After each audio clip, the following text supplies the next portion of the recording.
खान, क्या हुआ? लगता है आज तीर निशाने पे लगेगा।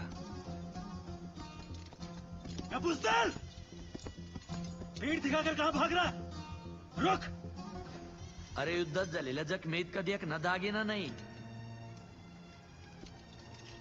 फक्त तो दागिना असा छातीवर पाहिजे, कुठंतरी पाठीव नाही. बुजदिल तू आणि तुझ्या अवलादी वांडीच्या, म्हणून तू तुझं घरदार सोडून आमच्या ताटात तोंड घालायला आला होय रे भुसनाळ्या.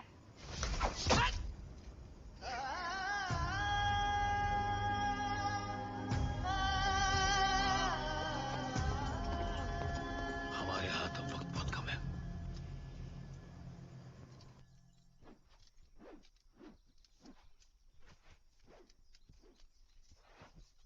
लक्ष्मी, हे खेळ शोभतात मराठी पोरींना.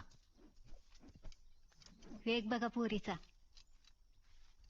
मन लावून करते ना. आज नुसतं मन लावते तर हा वेग आहे.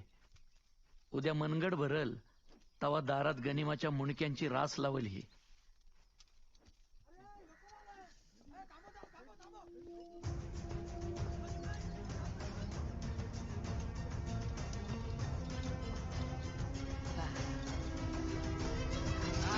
नंदी, नंदी,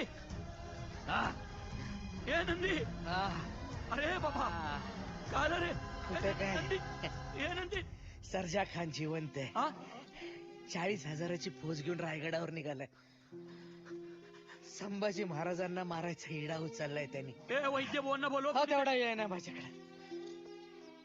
राव, हा, छातीची चाळण झाली वय वय वय वय पण पाठीची गाळण नाही होऊन दिली. वय नंदी, महाराजांना वाचवा. आम्ही आहे. जय भवानी. ऐक ऐक.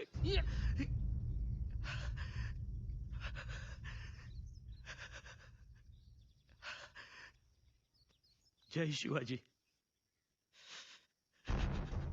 त्या सर्जाला म्हणाव, तुझ्या आणि शंभूराजांच्या मध्ये एक हंबीरराव नावाचा वरण येतो. अहो, आज औक्षण राहिलं. आज आम्ही इथं औक्षण करून घेत बसलो आणि तिथं माझ्या राजाला काय झालं तर या मातीत परत कुठलीच बाई तिच्या नवऱ्याला ववाळायची नाही. रायगडावरून निरोप आला तरी जाणार नाही असा शब्द दिला होता ना तुम्ही आम्हाला. पण निरोप रायगडावरून आलाच नाहीये पुरी, रायगडात साठी आलाय.